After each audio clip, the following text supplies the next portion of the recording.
स्वागत है मेरे सभी दोस्तों का हमारे आज के इस वीडियो लेक्चर में। दोस्तों आज हम क्या करेंगे, आज हम आगे बढ़ेंगे इलेक्ट्रोस्टैटिक्स में और शुरू करेंगे हमारी Gauss theorem, the Gauss theorem of electrostatics. ठीक है, तो मैं लिख देता हूं यहां पर the Gauss theorem of electrostatics. मत देख लूँ, हाँ दिख रहा है ना, the Gauss theorem of electrostatics. ठीक है, तो इसको शुरू करते हैं। हम सब ने गॉस थ्योरम पढ़ी है। देखो गॉस थ्योरम हमारा क्या कहती है, जो हमारा फ्लक्स कोई भी एक सरफेस है हमारा, उसके साथ जो फ्लक्स एसोसिएटेड होता है वो होता है Q बाई एप्सिलॉन नॉट के बराबर। ठीक है, कोई हमारी सरफेस है मान लो, ठीक है, कोई भी हमारी सरफेस है, उसके साथ जो फ्लक्स एसोसिएटेड होता है फाई, वो होता है Q टाइम्स या 1/ε0 times the charge inside that surface. ठीक है, उस सरफेस के अंदर जो भी चार्ज है हमारा, उसका 1/ε0 टाइम्स। ठीक है, एक तरीका ये है गॉस थ्योरम को लिखने का। दूसरा तरीका क्या है, देखो सरफेस जब हमने पढ़ा था तो हमने पढ़ा था तो फ्लक्स की डेफिनेशन होती है, वो होती है E डॉट डी एस।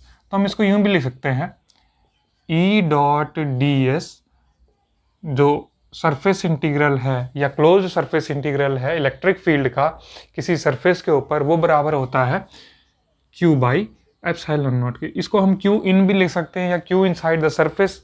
ठीक है, Q इनसाइड द सरफेस भी हम इसको लिख सकते हैं। ठीक है, अब तो ये तो हमने 11th में पढ़ा है, 12th में पढ़ा है। अब BSc में हमारे के पास इसकी एक और फॉर्म है। और फॉर्म क्या है, देखो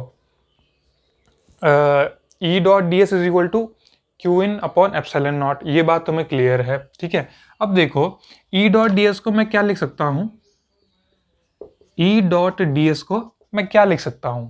ठीक है, पहले हम ये समझते हैं। देखो हमने पढ़ी थी, एक थ्योरम पढ़ी हमने, गॉस डाइवर्जेंस थ्योरम। ये कौन सी थ्योरम है, ये तो गॉस थ्योरम है सिंपल, ये गॉस लॉ है इलेक्ट्रोस्टैटिक्स का। हमने एक गॉस डाइवर्जेंस थ्योरम पढ़ी थी। गॉस डाइवर्जेंस थ्योरम हमें ये बताती है, जो कोई भी वेक्टर है हमारा, ठीक है, और हम पे जैसे उसका सरफेस इंटीग्रल था, ठीक है, वो तो उस वेक्टर का जो dv और यहां पर वॉल्यूम v। ठीक है, देखो ये थ्योरम हम इस पे लगाएंगे। ठीक है, ये थ्योरम को हम इस पे लगाएंगे। ये क्या है, हमारी गॉस डाइवर्जेंस थ्योरम। अगर आपको गॉस डाइवर्जेंस थ्योरम को में कोई दिक्कत है या आपको नहीं पता है तो आप मेरी वीडियो देख सकते हैं। गॉस डाइवर्जेंस थ्योरम पे हमने वीडियो बनाई है, बहुत मतलब मेहनत करी थी मैंने उस वीडियो में। अब आप बता देना कैसी लगी आपको वो वीडियो और समझ लेना वहाँ से गॉस डाइवर्जेंस थ्योरम। तो ठीक है, गॉस डाइवर्जेंस थ्योरम को हम सरफेस से वॉल्यूम कन्वर्जन के लिए भी यूज़ कर सकते हैं, या फिर वॉल्यूम से सरफेस से कन्वर्जन के लिए भी यूज़ कर सकते हैं। तो यहाँ पर ये हमारा क्या था, देखो ये हमारा सरफेस था, तो मैं इसको क्या लिख सकता हूँ, इसको मैं लिख सकता हूँ डेल डॉट ई। देखो डाइवर्जेंस ऑफ जो किसी भी वेक्टर का जो डाइवर्जेंस होता है ना, वैसे भी डाइवर्जेंस की फिजिकल सिग्निफिकेंस में हमने पढ़ा था कि वो होता है हमारा flux, flux per unit volume, या उससे फ्लक्स कितना डाइवर्ज कर रहा है, वो होता है हमारा डाइवर्जेंस। तो इसको मैं लिख सकता हूँ, देखो बस हमें एक ही जगह ई लिख देना है, एक ही जगह क्या लिख देना है, ई। तो ए था तो उसकी जगह इलेक्ट्रिक फील्ड लिखा, ठीक है, डाइवर्जेंस ऑफ इलेक्ट्रिक फील्ड, और यहाँ पर डीवी आ गया। ठीक है, इस इक्वेशन को ध्यान रखना। ठीक है, एक इक्वेशन हमारी ये हो गई, एक इक्वेशन हमारी ये हो गई। तो इसकी जगह मैं ये लिख सकता हूँ, पुटिंग वैल्यू ऑफ 2 in 1। तो यहाँ पर क्या आ जाएगा, ये आ जाएगा तुम्हारा डेल डॉट ई, ठीक है, del dot E D V, ठीक है, और कौन सा इंटीग्रल, वॉल्यूम इंटीग्रल, ठीक है, is equal to Q in upon epsilon not, Q in upon epsilon nought. हमने पढ़ा था, एक और चीज हमने पढ़ी थी, रो। रो क्या होता है, वॉल्यूम चार्ज डेंसिटी, है ना। हमने 3 तरह की पढ़ी थी, linear charge density, surface charge density और volume charge density. Volume charge density क्या कहती है, चार्ज पर यूनिट वॉल्यूम, उसी को हम वॉल्यूम चार्ज डेंसिटी कह देते हैं। तो Q की वैल्यू यहाँ से क्या आ जाएगी, रो वी। Q की वैल्यू रो वी आ जाएगी, उसको मैं यहाँ पर रख दूंगा।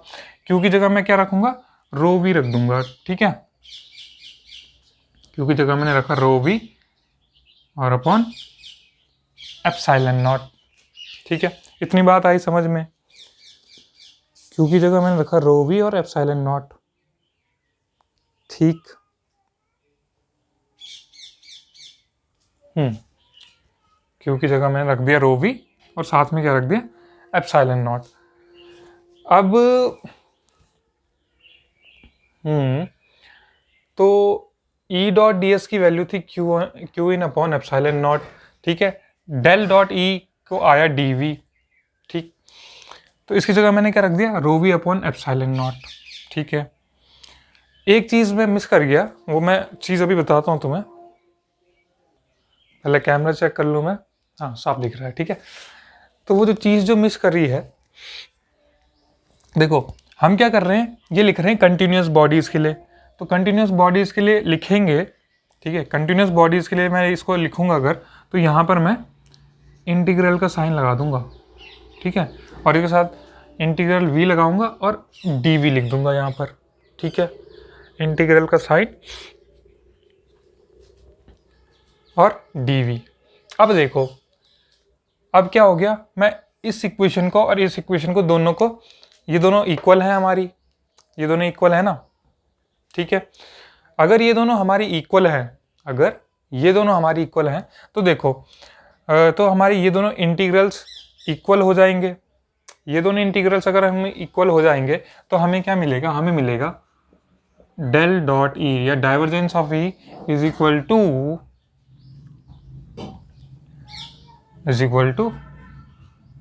रो अपॉन, ठीक है। कंटिन्यूस बॉडीज के लिए मेरे को यहाँ पे v नहीं रो डी वी लिखना चाहिए था, ठीक है। q is equal to rho V तो है, पर अगर मुझे कंटिन्यूस बॉडीज के लिए लिखना है, पहले मैं छोटा सा टुकड़ा डी वी लूंगा, उसको पूरे वॉल्यूम के लिए इंटीग्रेट करूंगा, तो यहाँ पर रो डी वी आना चाहिए था, ठीक है। तो अब देखो, या तो तुम ये समझ लो कि ये दोनों इंटीग्रल इक्वल होंगे, तो इनका जो ये और ये वाला हिस्सा बराबर हो जाएगा, del dot E is equal to rho by epsilon nought. और या तो तुम ये समझ लो भाई डायरेक्ट डीवी से डीवी और इंटीग्रल से इंटीग्रल कैंसिल हो गया, ठीक है। ये वैसे बताना गलत होता है, बट ऐसे समझ सकते हैं, ठीक है। तो divergence of E is equal to rho by epsilon not, ये फॉर्म है तुम्हारी गॉस लॉ। इसको हम डिफरेंशियल फॉर्म बोलते हैं, क्या कहते हैं, डिफरेंशियल फॉर्म कहते हैं, differential form of Gauss law, ठीक है। क्या कहते हैं, differential form of Gauss law. तो ये तुम्हारे पास नया है बीएससी में, divergence of electric field is equal to rho by epsilon nought. तो आया होगा ये समझ में, ठीक है। देखो यहाँ पे मैंने क्या करा था, ये जो क्यू इन है ना, ये जो क्यू इन है, Q in upon epsilon not इसमें होना था, ठीक है। इसको मैंने किस में चेंज करा, हमने कंटिन्यूस बॉडीज के लिए देखा, तो कंटिन्यूस बॉडीज के लिए देखा तो यहाँ पर रो डी वी आ जाएगा, ठीक है। ये तो एक छोटे से हिस्से के लिए, पूरी बॉडी के लिए हमें क्या करना पड़ेगा, उसको इंटीग्रेट करना पड़ेगा, पूरी बॉडी के लिए इंटीग्रेट करना पड़ेगा। तो यहाँ पर rho D V by epsilon not मैंने लिख दिया, या मैं इसे एप्सिलॉन नॉट को, हाँ ठीक है, कोई दिक्कत नहीं है, ठीक है। आ गया समझ में, तो तुम्हें ये समझ में आ गया होगा, ठीक है। अब मैं इसे मिटा देता हूँ। अब इसके बाद हम देखेंगे, नोट करते रहना तुम, ठीक है। ये differential form of Gauss law याद रखना, divergence of electric field is equal to rho upon epsilon nought, जहां पर डेल डॉट ई तो मतलब डाइवर्जेंस ऑफ इलेक्ट्रिक फील्ड हो गया, और रो क्या हो गया तुम्हारा, रो हो गया तुम्हारा वॉल्यूम चार्ज डेंसिटी, रो क्या हो गया, वॉल्यूम चार्ज डेंसिटी, ठीक है। अब देखो गॉस लॉ का हम प्रूफ देख लेते हैं, गॉस लॉ का प्रूफ देख लेते हैं, ठीक है। छोटा सा है, देखो मैंने क्या बताया, E dot D S is equal to Q inside upon epsilon naught होता है। चलो हम ये इस साइड को लेके चलते हैं, ठीक है, इस साइड को लेके चलते हैं। तो देखो electric field E dot D S is equal to Q upon epsilon nought, है ना। तो मैं लेफ्ट हैंड साइड से शुरू करने वाला हूँ, तो ई डॉट डी एस लेंगे तो इलेक्ट्रिक फील्ड की मतलब कुछ ना कुछ मैक्सिमम वैल्यू होगी, तो हम मुझे एज ए कांस्टेंट ट्रीट कर सकते हैं, ठीक है। तो मैं ई को बाहर ले रहा हूँ और अंदर रख रहा हूँ डी एस को, ठीक है। अब देखो इलेक्ट्रिक फील्ड का फॉर्मूला हमें पता है, इलेक्ट्रिक फील्ड का फॉर्मूला क्या था, 1/4 पाई एप्सिलॉन नॉट क्यू। ये कौन सा क्यू होता है, जो उस इलेक्ट्रिक फील्ड को क्रिएट करता है, या सोर्स चार्ज, ठीक है, अपॉन आर स्क्वायर, ठीक है, इनटू, अब देखो ये कोई पॉइंट चार्ज था, ठीक है, उसके अराउंड देखो ये सोर्स था, उसके अराउंड ये मैंने एक सरफेस बनाया, स्फेरिकल सरफेस, ठीक है। स्फेरिकल सरफेस बनाया, तो स्फेरिकल सरफेस का जो सरफेस होता है वो कितना होता है, वो होता है 4πr², है ना। जो क्लोज सरफेस एरिया, अब ये क्लोज ही तो है, इसका सरफेस एरिया 4πr² होता है। तो 4π से 4π कैंसिल, r² से r² कैंसिल, क्या बच गया, Q/ε0, ठीक है। और ये Q ये वाला Q था, ठीक है। तो आगे हमारा E.ds is equal to Q/ε0। तो ये था तुम्हारा छोटा सा प्रूफ गॉस थ्योरम का, प्रूफ ऑफ गॉस थ्योरम, ठीक है। अब हम आगे क्या करेंगे, अब हम एप्लीकेशन देखेंगे गॉस थ्योरम की, ठीक है। गॉस थ्योरम की एप्लीकेशन देखते हैं फटाफट करके।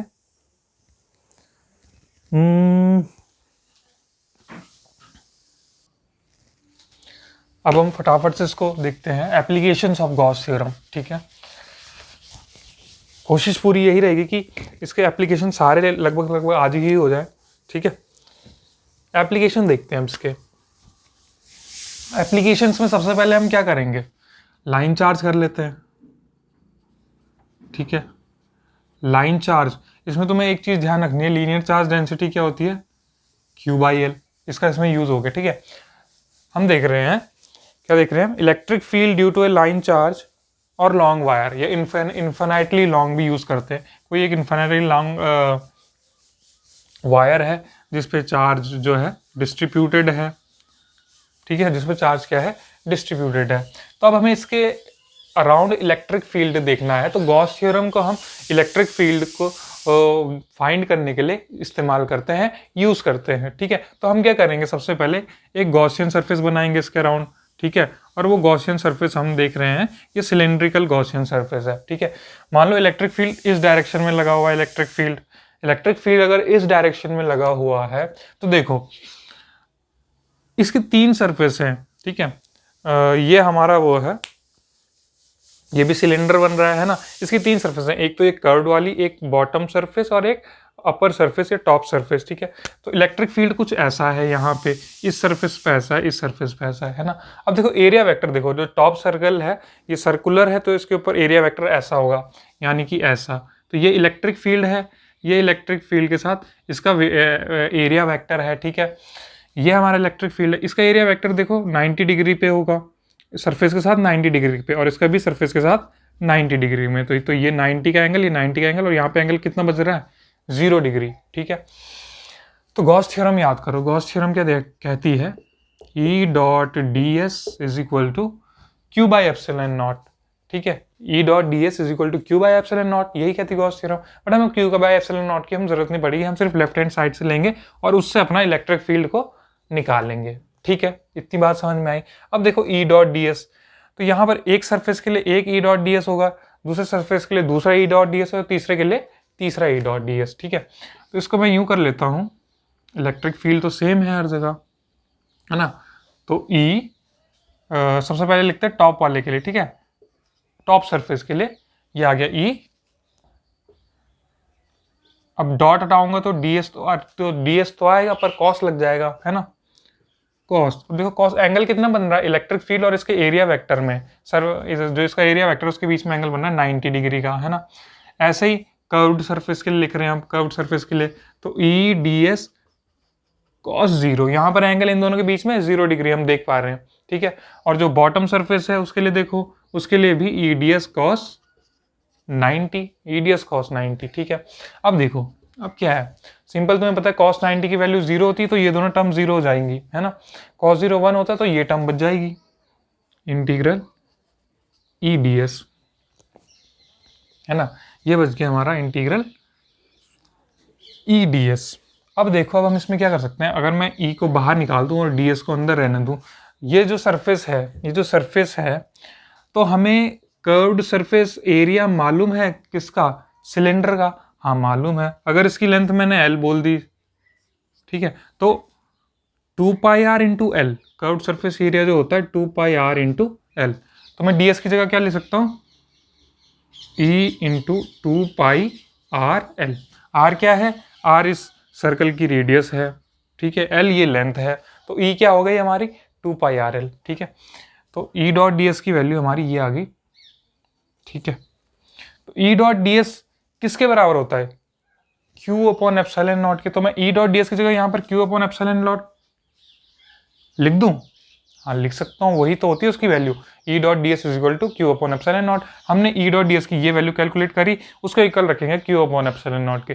Q अपॉन एप्सिलॉन नॉट के जब इक्वल रखेंगे हम, तो ये वैल्यू क्या आ रही है, देखो E को मैं यहीं रखता हूँ, ठीक है, ये आ रही है Q upon 2πrl epsilon nought, है ना। अब देखो Q लैम्डा क्या होता है, मैंने लैम्डा क्या बताया, Q बाई एल। तो Q क्या आ जाएगा, लैम्डा एल। Q की जगह मैं लैम्डा एल लिख सकता हूँ, बिल्कुल लिख सकता हूँ। Q की जगह मैंने लैम्डा एल रखा, लैम्डा एल जब मैंने लिखा तो L से L कैंसिल हो गया, L से जब L कैंसिल हो गया तो इलेक्ट्रिक फील्ड की वैल्यू हमारी आ गई due to a line charge या इन्फिनिटली लॉन्ग लाइन, जो भी है, इतना E is equal to lambda. Lambda क्या है यहाँ पर, लीनियर चार्ज डेंसिटी, 2π r है इस सर्कल की रेडियस, और एप्सिलॉन नॉट तुम्हें पता ही है क्या होता है, एब्सोल्यूट परमिटिविटी, ठीक है। अब देखो इलेक्ट्रिक जो हमारा इलेक्ट्रिक फील्ड है ड्यू टू लाइन चार्ज, वो r पर डिपेंड नहीं कर रहा है, सर्कल के रेडियस पे बिल्कुल भी डिपेंड नहीं कर रहा है, वो सिर्फ इन क्वांटिटीज पे डिपेंड कर रहा है, ठीक है। आगे ये बात समझ में। अब आगे बढ़ें, लाइन चार्ज के बाद अब क्या देखेंगे, अब देखेंगे हम surface charge, electric field due to a surface charge, ठीक है। सरफेस चार्ज है तो वहां पे क्या यूज होगा, सरफेस चार्ज डेंसिटी यूज होगी। सरफेस चार्ज डेंसिटी क्या होती है, sigma.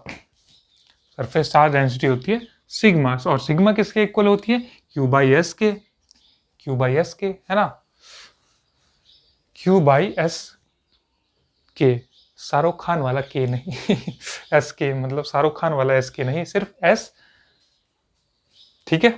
Sigma is equal to Q by S. अब शुरू करते हैं, इलेक्ट्रिक फील्ड ड्यू टू कोई सरफेस है, ठीक है।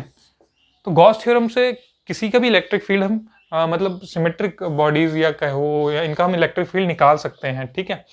तो उसके लिए सबसे पहले हमें गॉस थ्योरम बनाने को, गॉस सरफेस बनाना पड़ता है उसके ऊपर, गॉसियन सरफेस हम जिसको कहते हैं। तो हमने एक सरफेस लिया, ठीक है, ये हमारा सरफेस है, यहाँ पर चार्ज डिस्ट्रीब्यूटेड है, ठीक है। तो इसके लिए हम गॉसियन सरफेस कई तरीके का ले सकते हैं। क्या हम इसके लिए क्यूब की शेप का गॉसियन सरफेस ले सकते हैं, रेक्टेंगुलर या क्यूबॉइडल शेप का गॉसियन सरफेस ले सकते हैं, सिलेंड्रिकल ले सकते हैं और स्फेरिकल, तीनों ले सकते हैं। पर हम वो लेना चाहेंगे जिससे हमारी कैलकुलेशन सबसे इजी हो। तो सबसे इजी हमारी कैलकुलेशन पड़ती है सिलेंड्रिकल से, ठीक है। ये हमने एक सिलेंड्रिकल गॉसियन सरफेस इसके अबाउट बनाया, ठीक है। सिलेंड्रिकल गॉसियन सरफेस बनाया तो हमारा इलेक्ट्रिक फील्ड तो कुछ ऐसे में लगा हुआ है ना, तो ये इसका एक सरफेस हो गया, यहाँ पर इलेक्ट्रिक फील्ड है, ठीक है। इस सरफेस का एरिया वेक्टर भी इसी तरफ है, ठीक है। इस सरफेस का एरिया वेक्टर इधर और इस सरफेस का एरिया वेक्टर इधर। इलेक्ट्रिक फील्ड ये है, इलेक्ट्रिक फील्ड ये है, इन दोनों के बीच एंगल 90, इन दोनों के बीच एंगल 0, इन दोनों के बीच एंगल 90 डिग्री, ठीक है। अब फिर से वही कहानी शुरू करते हैं कि भाई गॉस थ्योरम क्या कहती है, E dot D S is equal to Q by epsilon nought, है ना। और Q बाई एप्सिलॉन नहीं लिखेंगे, E dot D S calculate करेंगे। तो यहाँ पर कितनी सरफेस है, यहाँ पर कितनी सरफेस हैं, देखो 1 2 3 सरफेस हैं, है ना। तो इन तीनों के लिए हम कैलकुलेट कर लेते हैं फटाफट से। भाई E डी एस कॉस 90, ऐसा हमने अभी करा था, E डी एस कॉस 0 और E डी एस कॉस 90, और यहाँ पर सबका इंटीग्रल चल रहा है भाई, ठीक है। एक इस सरफेस के लिए, ठीक है, एक नीचे वाली सरफेस के लिए, एक इस सरफेस के लिए। पर मुझे लग रहा है यहाँ पे ये दोनों सरफेस तो एक ही हैं, तो हमें शायद एक ही बार कैलकुलेट करना पड़ेगा, है ना। Let's me check it. बिल्कुल ठीक लग रहा है। इन दोनों के बदले तो एक ही बार करना पड़ेगा, पर यहाँ पर एक सरफेस और है, देखो ये वाली सरफेस रह गई ना, तो इसमें इलेक्ट्रिक फील्ड इस तरफ है और ये हमारा एरिया वेक्टर भी इस तरफ है, तो यहाँ पर एंगल हो जाएगा 0 डिग्री। तो लेफ्ट सरफेस, राइट सरफेस और कर्व सरफेस के लिए हम कैलकुलेट करेंगे ये, ठीक है। तो देखो E डी एस कॉस 0 हो जाएगा एक और बार, ठीक है। इसके लिए भी 0, इसके लिए भी 0 और इसके लिए 0 होगा या क्या होगा, देखो इलेक्ट्रिक फील्ड हाँ ठीक है, 0 होगा, 180 डिग्री तो नहीं होगा। 180 नहीं, 180 नहीं होगा, ठीक है। 0 होगा इसके लिए भी और इसके लिए भी 0, देख पा रहे हो, ठीक। अब देखो सिंपल है, 90 वाला 0 हो जाएगा, cos 90 0, ई डी एस, तो ये बच जाएगा हमारा ई डी एस प्लस ई डी एस, ठीक है। मैं इसमें एरिया को ए मान लेता हूँ, क्या मान लेता हूँ, ए मान लेता हूँ इस एरिया को, तो ये आ जाएगा ई ए प्लस ई ए, यानी ये आ जाएगा 2EA, ठीक है। क्वेश्चन 1 बोल दे, E D S is equal to 2EA, और ई डी एस किसके भी बराबर होता है, क्यू अपॉन एप्सिलॉन नॉट के बराबर होता है, क्यू अपॉन एप्सिलॉन नॉट के बराबर होता है। अच्छा, क्यू को मैं क्या लिख सकता हूँ, क्यू को मैं इससे लिख सकता हूँ सिग्मा एस या सिग्मा ए, एस तो एरिया है ना, तो क्यू को मैं सिग्मा ए लिख देता हूँ, ये मैंने लिख दिया क्यू को सिग्मा ए। जैसे ही मैंने सिग्मा ए लिखा, ए से एक कैंसिल हो गया, ए से ए कैंसिल हो गया, तो इलेक्ट्रिक फील्ड क्या बच गया, सिग्मा बाई 2 एप्सिलॉन नॉट। इस केस में भी सिग्मा जो है इसकी रेडियस पे नहीं डिपेंड कर रहा है, और सिर्फ इलेक्ट्रिक फील्ड जो है एक सिग्मा यानी सरफेस चार्ज डेंसिटी पे और एक एब्सोल्यूट परमिटिविटी पर डिपेंड कर रहा है। अगर एक चीज और ध्यान रखना, अगर सरफेस कंडक्टिंग हो, ये हमने नॉन कंडक्टिंग सरफेस मानी है, अगर सरफेस कंडक्टिंग हो जाती है तो क्या होगा, देखो कंडक्टिंग सरफेस हो जाएगा तो हमारे दोनों सरफेस लेंगे, ये तो हमने एक सरफेस के लिए कैलकुलेट करा है ना, तो वहां पर आ जाएगा 2 सिग्मा बाई 2 एप्सिलॉन नॉट, 2 से 2 cancel, sigma by epsilon naught for conducting surface, ठीक है। ये हो गया तुम्हारा electric field due to plane sheet of charge या सरफेस चार्ज, जो भी तुम्हें कहना है, जो भी तुम्हें अच्छा लगा वो तुम कह लो, ठीक है। अब हम क्या करेंगे, देखो इसके बाद मैंने यहाँ पर लिखा हुआ है इनफाइनाइट लाइन चार्ज हमने कर दी, हाँ कर दी, ठीक है। गॉस थ्योरम कर दी, उसका प्रूफ कर दिया, उसका डाइवर्जेंस यानी कि उसकी हमने डिफरेंशियल फॉर्म भी देख ली, ठीक है। ये तीनों हो गए हैं। अब यूनिफॉर्मली चार्ज स्फेरिकल शेल, ठीक है। अब जो अगला एप्लीकेशन है वो है यूनिफॉर्मली चार्ज स्फेरिकल शेल। उससे पहले वीडियो क्वालिटी देखी जाए, ठीक है, 22 मिनट का हुआ है टाइम भी, फटाफट तो नहीं हो रहा ना, आसान चीज़ें हैं, मज़ा आ रहा होगा, बता देना मज़ा आता है तुम्हें, तो जो ख़राब भी लगता है वो भी बता देना, ठीक है, क्योंकि फीडबैक बहुत ज़रूरी है यार, ठीक। हाँ, तो मैंने क्या बोला, अब हम क्या करेंगे, spherical shell, electric field due to spherical shell करेंगे, electric field due to spherical shell जान लेते हैं पहले, स्फेरिकल शेल होता क्या है, ठीक है। स्फेरिकल शेल फुटबॉल होते हैं, गुब्बारा है वो स्फेरिकल सेल, उसको हमने फुलाया, अगर वो परफेक्ट स्क्वायर की शेप में फूल जाता है तो वो हमारा स्फेरिकल सेल है। फुटबॉल है हमने जो फुलाई है वो स्फेरिकल सेल है, ठीक है। यानी उसमें बस एक सरफेस होता है, वो पूरा भरा हुआ नहीं होता अंदर से, उसमें एक सरफेस होता है और उसके अंदर वैक्यूम एयर रहती है, कहने का मतलब है, ठीक है, उसको हम स्फेरिकल सेल बोल देंगे, ठीक है। तो इसमें 3 केसेस होते हैं, कितने केसेस होते हैं, 3 केसेस होते हैं। अभी मैंने इस मार्कर में इंक डाली थी और ये बेवकूफ फेड होने लगा है, फेड है ना वो गाना एलन वॉकर का, शायद, पता नहीं, मैं मतलब कुछ आया ऐसे दिमाग में, फेडेड, पता नहीं जॉन सा भी है, ठीक है। तो अब क्या करेंगे, electric field due to spherical shell को फटाफट से शुरू करते हैं, ठीक है। केस 1, 3 केसेस होंगे इसमें, केसेस कुछ नहीं है, ठीक है।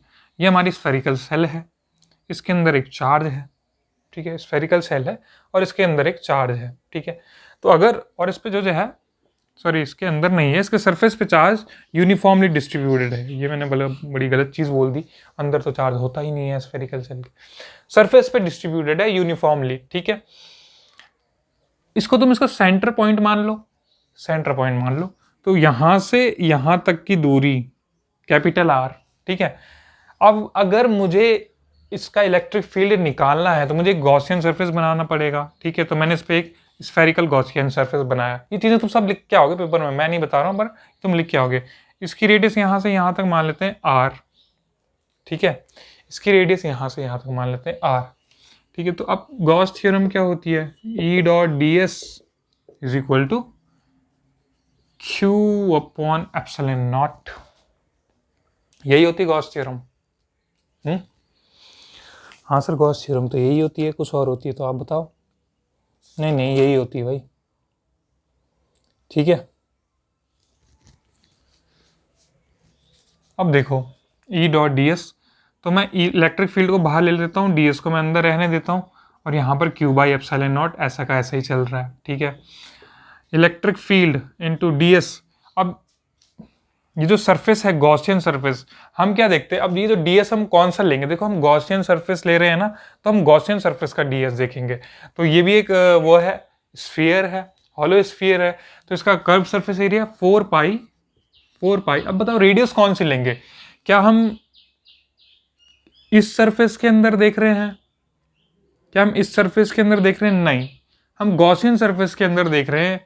ठीक है, तो गॉसियन सरफेस के अंदर देख रहे हैं तो गॉसियन सरफेस की रेडियस लेनी पड़ेगी। तो गॉसियन सरफेस की रेडियस है स्मॉल आर, और उसका स्क्वायर कर देंगे तो वो इसका ये हो जाएगा तुम्हारा। अब देखो ये आ गया Q upon epsilon naught, electric field निकाल दो 1/4 pi epsilon not Q upon R square. ठीक है, 1/4 pi epsilon not Q upon R square. ठीक है, आगे ये चीज समझ में, ये कब था, जब हमारा जो पॉइंट था वो हमारे स्फेरिकल सरफेस के बाहर लाई करता था। ठीक है, point outside spherical surface, point outside spherical surface. ठीक है, अब केस 2 देख लो, केस 2 में यहीं पे बता देता हूं, दोबारा करने की जरूरत नहीं पड़ेगी। देखो केस 2 में पूरा का पूरा यही सेम रहना है, बस इस बार जो गॉसियन सरफेस जो हम मानेंगे ना, वो हम इसके ऊपर मानेंगे कि वो इसके ऊपर लाई कर रहा है, और अगर गॉसियन सरफेस इसी के ऊपर लाई करेगा तो उसकी रेडियस कितनी हो जाएगी, आर, उसकी रेडियस हो जाएगी कैपिटल आर, कैपिटल आर। तो यहां पे भी ये कैपिटल आर से चेंज हो जाएगा, बस इतना ही है केस 2 में। ठीक है,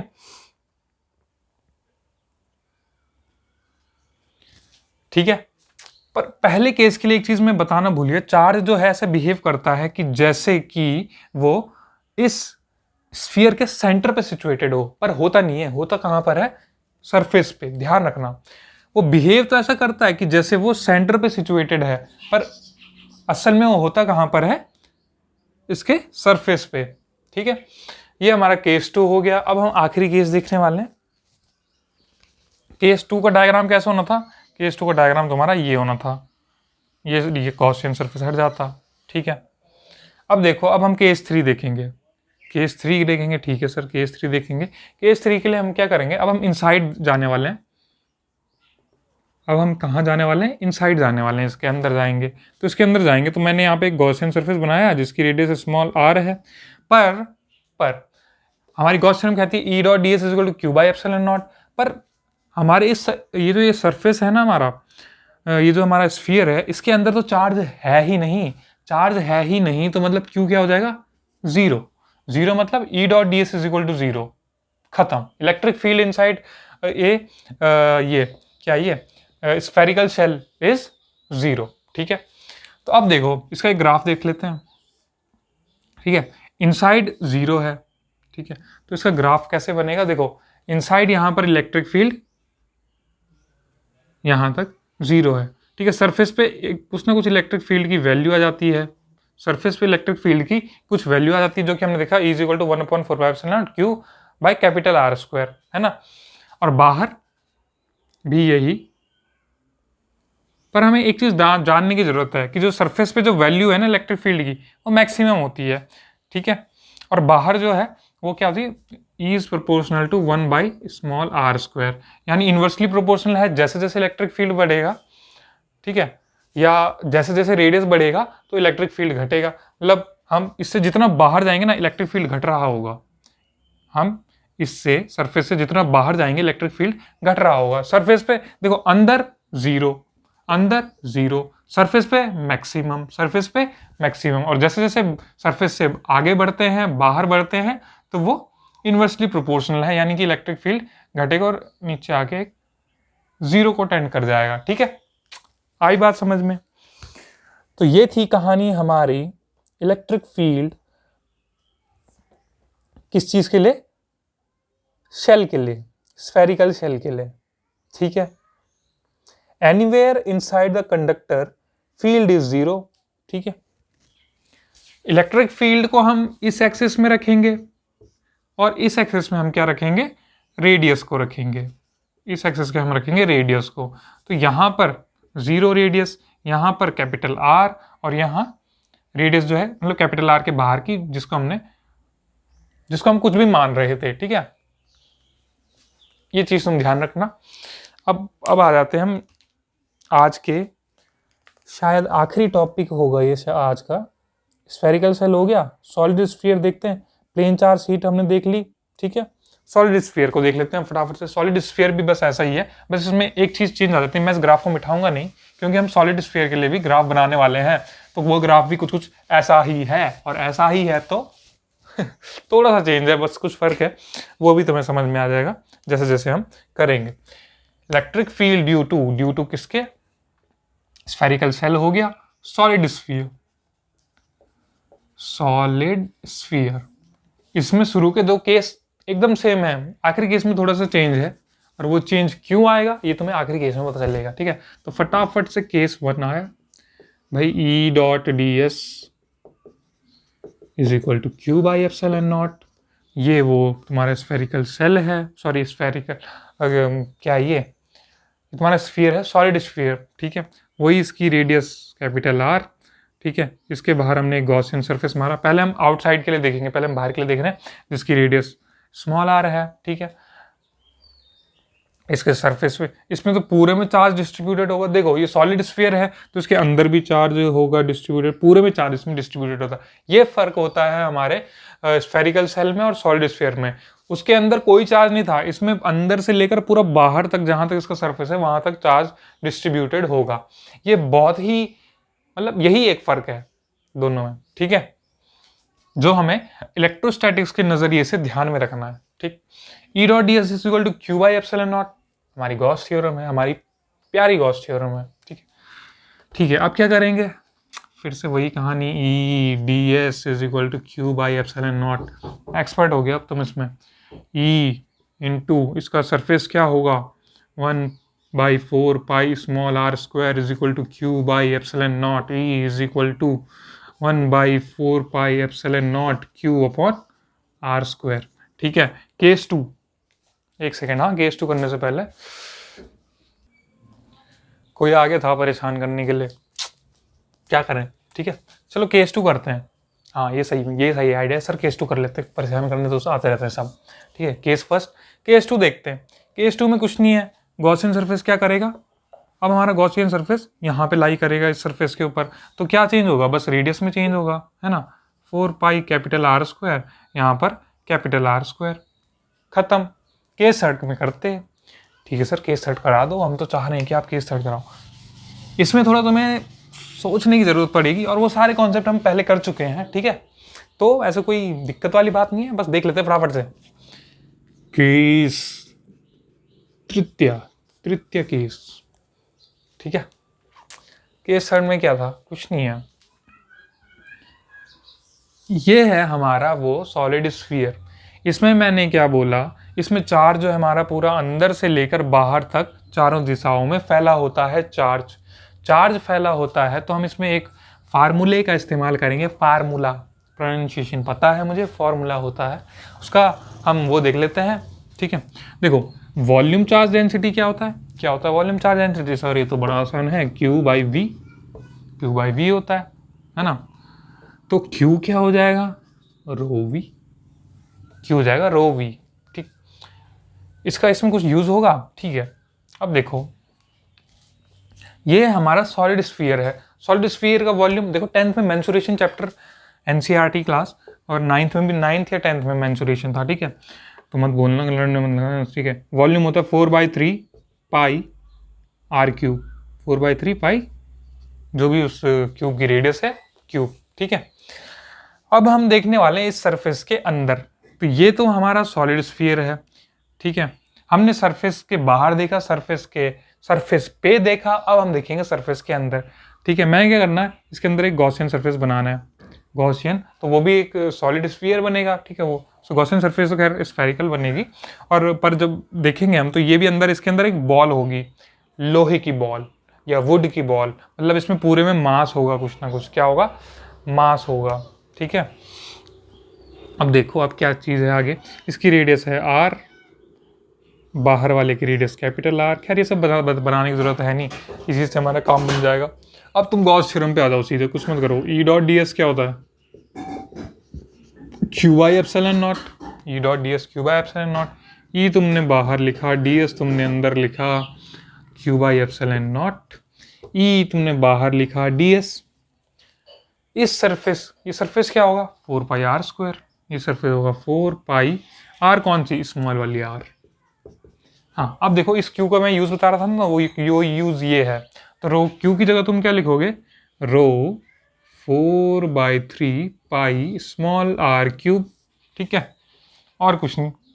हाँ एप्सिलॉन नॉट रह गया, एप्सिलॉन नॉट रह गया। अब देखो E इज इक्वल टू, ये 4 पाई आर स्क्वायर को यहाँ भेज दूँ तो ये आ जाएगा rho into 4/3 pi R cube upon 4 pi R square, ठीक है। पाई से पाई कट, आर स्क्वायर से इसकी 2 पावर कट, एक आर बच जाएगा, ठीक है। अब और क्या बचेगा? और देखो ये हो जाएगा रो 4 आर, ठीक है, बाई 3। अब देखो ये 4 जब ऊपर जाएगा ना, इसका रेसिप्रोकल करेंगे तो वो 1/4 हो जाएगा। 1/4 यानी कि 4 यहाँ पर आ जाएगा, ये दोनों मल्टीप्लाई में ना, तो 4 से 4 कट जाएगा। 4 से 4 कट जाएगा तो ये क्या आ गया? रो आर बाई 3। ये आ गया तुम्हारा रो आर बाई 3। और एक चीज़ और रह गई हमारी प्यारी सी, यहाँ पर मैंने कहीं एप्सिलॉन नॉट छोड़ दिया है, एप्सिलॉन नॉट छोड़ दिया है। Rho R by 3 epsilon not, ये है electric field created by the solid sphere inside, ये electric field inside the solid sphere, ये वो चीज़ है, ठीक है। Rho R by 3 epsilon naught, ठीक है। आ गया समझ में? बड़ा आसान था, कुछ नहीं था। अब ग्राफ पे आते हैं। देखो इलेक्ट्रिक फील्ड जो अंदर है, इलेक्ट्रिक फील्ड जो अंदर है वो जीरो नहीं है। उस केस में जीरो था, यहाँ पर जीरो नहीं है, ठीक है। तो क्या है? ये है rho R by 3 epsilon naught. Electric field किसके प्रोपोर्शनल है? डायरेक्ट एक तो ये वॉल्यूम चार्ज डेंसिटी के प्रोपोर्शनल है, दूसरा रेडियस, आर हमारी रेडियस है, रेडियस के प्रोपोर्शनल है। तो हम रेडियस के प्रोपोर्शनल वाले ग्राफ को कैसे दिखाते हैं? चलो तो बड़ा आसान है, ऐसे दिखाते हैं, E is proportional to R. तो ये एक मेजर चेंज है। अब ये ग्राफ बन गया हमारा electric field due to solid sphere के लिए, यहाँ इनसाइड, यहाँ सरफेस, यहाँ आउटसाइड, ठीक है दोस्तों। तो ये था गॉस थ्योरम और उसके एप्लीकेशन। इस वीडियो को यहीं खत्म करते हैं। उम्मीद है आपको पसंद आया होगा और आपने समझा होगा इसमें काफ़ी कुछ। इसमें एक इंपॉर्टेंट चीज़ डाइवर्जेंस, डाइवर्जेंस बोल रहा हूँ मैं। देखो डाइवर्जेंस ऑफ इलेक्ट्रिक फील्ड हमारा क्या होता है? डाइवर्जेंस ऑफ इलेक्ट्रिक फील्ड होता है हमारा क्या कहते हैं, फ्लक्स, है ना। यही चीज़ इसमें नहीं बताई थी। Del dot E is equal to Q upon epsilon naught, या रो बाई एप्सिलॉन नॉट, भाई सॉरी, क्यू अपॉन एप्सिलॉन नहीं, रो बाई एप्सिलॉन नॉट, जिसे हम क्या कहते हैं, differential form of Gauss law, ठीक है। तो दोस्तों बस इस वीडियो को रहेंगे इतना, मिलते हैं अगली वीडियो में। धन्यवाद, टाटा, बाय बाय।